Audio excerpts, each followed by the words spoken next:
ini lagi terkait Niki lagi yang kemarin Niki membacakan dupliknya dengan nada kecewa dan juga nangis karena dia menanggapi tudingan-tudingan dari JPU yang mengatakan bahwa rumah itu sudah dibeli pakai dana dia sejak dari 2003 sebelum Jokes Pakan itu terjadi dengan RG. Dan juga Niki merasa kecewa karena JPU bilang terdakwa yaitu Nikita Mirzani terlalu dimanjakan oleh majelis hakim karena menghadirkan saksi ahli dan bahasalah di dalam persidangan. Kan itu sudah ada di KUHP, itu adalah hak dari terdakwa. Abang sebagai penasihat hukum gimana? Ya, kalau yang pertama tadi yang bahwa dia itu apa tadi? Terlalu dimanjakan dulu. Oh, yang dimanjakan dulu itu terus terang memang haknya Niki ya, haknya apa namanya terdakwa ya untuk dikasih kesempatan seluas-luasnya, dan memang hukum itu harus condong ke pihak terdakwa di dalam memang kalau memang ada bukti, ada memang apa namanya satu alat bukti yang bisa dipertanggungjawabkan bahwa memang dia tidak melakukan tindak pidana yang didakwakan. Jadi makanya mesti dieksplor itu ahli-ahlinya. Jadi biar majelis yang mulia menimbang itu semua, itu haknya dia. Jadi menurut saya sih ya memang nggak bisa dibantah ya, untuk misalnya jaksa keberatan ada ahli yang memang diajukan sama terdakwa itu dia komplain, ya salah, dia nggak boleh komplain ya, artinya dengerin aja. Artinya kan namanya pembelaan itu dari sudut pandang kita. Dia jaksa mencoba menghukum orang dengan pakai alat-alat bukti yang memang dia persiapkan. Tapi para penasihat hukum, public defender, dia mencoba membuktikan sebaliknya bahwa memang yang dituduhkan itu benar, tapi tidak sedemikian. Nah, tapi yang coba dipertontonkan dari awal pengacaranya sampai berganti pengacaranya itu, narasinya itu mencoba mengaburkan bahwa itu adalah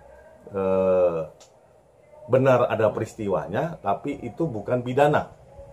Ya, kalau menurut saya memang kalau komentator bola nih ya, saya pikir dari rangkaian peristiwa dari awal sampai memang apa namanya terkuaklah ada modus operandinya NM ini melakukan sedemikian, bukan terhadap satu orang, tapi hampir setiap orang yang memang apa namanya menonjol sedikit, apalagi dia ada deklaratoir dia ya, bukan secara deklaratif ya, di Kick Andi ya, dia menyatakan bahwa ya gue senang ribut, tapi senang ribut itu kalau nggak dapat duit, buat apa untungnya gue? Itu mencerminkan dia labelnya itu. Nah, ketika dicocokin dengan ada tindak pidana yang memang mirip ini, mirip apa namanya yang dia dalilkan sendiri, ya jaksa pas-pas aja dia memakai itu sebagai apa namanya landasan bahwa memang ini modus operandinya. Nah, akibatnya ya memang jeleknya lagi dipertontonkan sama Niki itu keributan di muka sidang. Makanya jaksa kan komplain bahwa kenapa dimanjain nih si Niki nih, dia bikin ribut terus dari awal sampai akhir. Jadi dia coba apa namanya menceritakan menyidangkan sebuah perkara tapi diganggu dengan aksi teatrikal, dramatisir yang sampai memang menggaduhkan dan merendahkan martabat pengadilan dan jaksa penuntut umum. Ya, menurut saya sih itu merugikan dari NM sendiri ya. Dan di situ jelas JPU kan mengatakan bahwa ada mensreanya dan niat jahatnya Niki untuk memeras dan juga ada juga TPPU-nya. Tapi Niki menyangkalnya itu tidak ada pemerasan sama sekali kata dia, dan dia bilang yang terkait yang dana yang itu bang, yang terkait yang rumah itu sebenarnya sudah dari 2023, tapi kenapa ada ini dipaksakan gitu terkait JPU bilang itu ada nggak masuk akal kata Niki gitu, gimana? kalau sama-sama menilai ya, alur ceritanya ini kan komentator bola ya. Ini kalau kita melihat alurnya permainan bola ini, maksudnya ini sidangnya, si jaksa penuntut umum bisa menyajikan bahwa sebetulnya ada rangkaian yang memang nggak bisa dibantah bahwa memang dia butuh duit, yang seperti chatnya Niki sama dokter Oki, dia bilang jangan lupa ya dok, anakmu ini mesti gini ya, itu maksud anakmu tuh aku loh dok. Artinya dia berharap duit itu. Nah, apalagi ditambah dia ngomong sama Ismail bilang ini orang bank udah datang, nah dia butuh duit.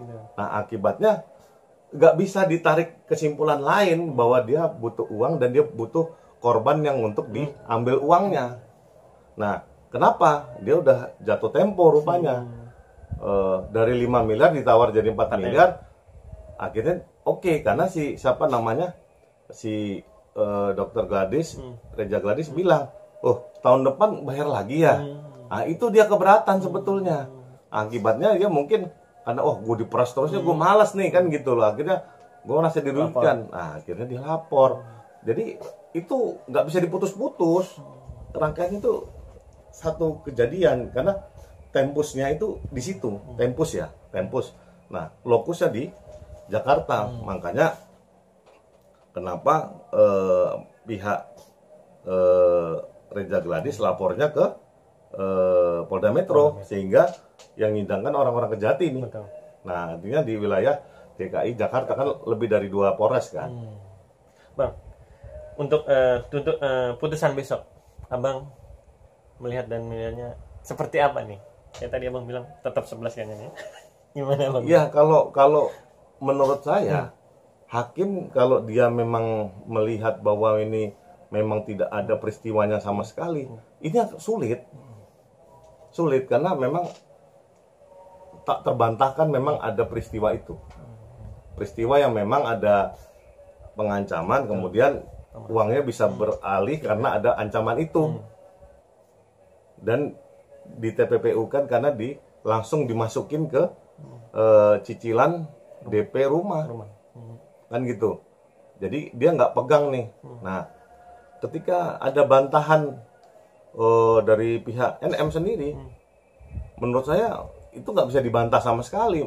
Lebih bagus ya kalau dia memang dia ngerti bahwa ini dianggapnya dia melakukan pidana, yang seperti saya bilang di wawancara sebelumnya, pulangin dong duitnya.